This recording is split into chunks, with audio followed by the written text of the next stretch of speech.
SAF equivalency was interesting, really. I think in working with our account director at Nelly, we just one day hit upon the idea that it would be quite straightforward to replace an examination with a longer term examination by using Nelly. And the idea really came from there.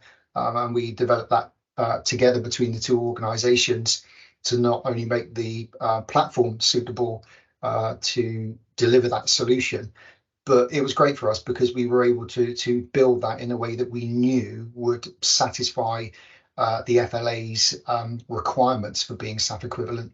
It was easy to make them fit into what they were asking for.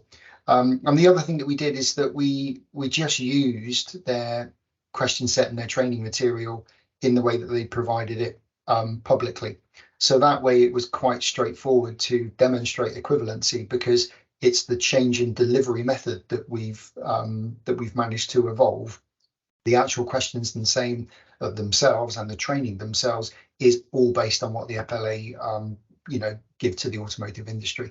So it was a good project, and we were really pleased that it was accepted for equivalency pretty much straight away on the basis of how it had been set up.